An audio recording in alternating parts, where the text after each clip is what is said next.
సంక్రాంతికి టాలీవుడ్లో అదిరిపోయే ఫైట్కు రంగం సిద్ధమవుతోంది. టాలీవుడ్ అగ్రహీరోలు మెగాస్టార్ చిరంజీవి, యువరత్న బాలకృష్ణ ఇద్దరూ తమ కెరీర్ పరంగా ల్యాండ్ మార్క్ మూవీలతో బాక్సాఫీస్ దగ్గర పోటీ పడుతున్నారు. చిరు 150వ సినిమా ఖైదీ నంబర్ 150, బాలయ్య 100వ సినిమా గౌతమిపుత్ర శాతకర్ణి రెండు ఒక్కరోజు తేడాలో థియేటర్లలోకి రానున్నాయి. ఈ రెండు సినిమాలు ట్రైలర్లు, టీజర్లు, స్టిల్స్తో ఎప్పటికే సోషల్ మీడియాలో పోటీ పడుతున్నాయి. ఆయా హీరోల అభిమానులకు ఎలా ఉన్నా క్రిటిక్స్, ట్రేడ్ వర్గాల అంచనాల ప్రకారం శాతకర్ణిపైనే అందరూ ఎక్కువ ఆసక్తి కనబరుస్తున్నట్లు తెలుస్తోంది. ఈ రెండు సినిమాలు రిలీజ్ అయ్యాక జయాపజయాలు, కలెక్షన్లు, ప్రీ రిలీజ్ బిజినెస్ సంగతి ఎలా ఉన్నా సగటు సినీ అభిమాని సైతం శాతకర్ణి స్టోరీ ఎలా ఉంటుంది, దర్శకుడు క్రిష్ దానిని ఎలా ప్రజెంట్ చేశాడనే అంశం మీదే ఎక్కువ ఆసక్తి కనబరుస్తున్నారు. ఈ రెండు సినిమాల షూటింగ్లు స్టార్ట్ అయినప్పుడు మాత్రం అందరూ శాతకర్ణి కంటే ఖైదీకే ఓటేశారు. చిరు 10 సంవత్సరాల తర్వాత నటిస్తున్న సినిమా కావడంతో పాటు కోలీవుడ్ హిట్ మూవీ కత్తి అనగానే కాస్త శాతకర్ణి కంటే మొగ్గుగా అంచనాలు ఉన్నాయి.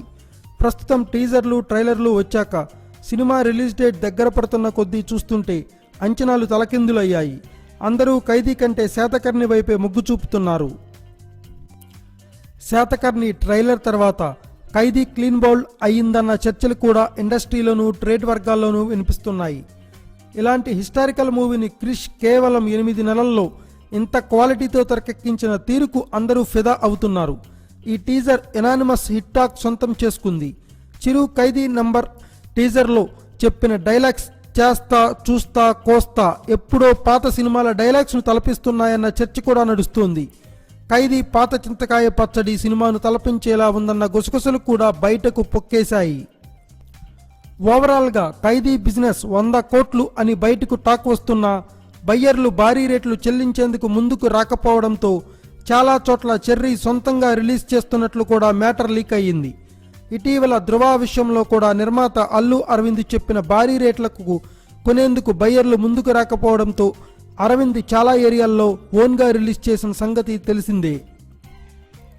ఇక శాతకర్ణి బిజినెస్ కూడా బాలయ్య సినిమా జర్నీ చరిత్రలోనే టాప్ రేట్లకు అమ్ముడైనా అది మరీ ఎక్కువగా కాకుండా రీజనబుల్గానే ఉండడంతో శాతకర్ణి అన్ని ఏరియాల్లోనూ బిజినెస్ కంప్లీట్ చేసేసింది. ఏదేమైనా టాలీవుడ్లో గత కొద్ది రోజులుగా పెనుమార్పు వచ్చిందనేది స్పష్టమవుతోంది. ప్రేక్షకులు హీరోల బిల్డప్లు, హీరోయిజం కన్నా కంటెంట్నే కింగ్ చేస్తున్నారు. మరి ఈ రెండు సినిమాల విషయంలో ఫైనల్ రిజల్ట్ ఎలా ఉంటుందో చూడాలి. Thanks for watching. Please subscribe our channel.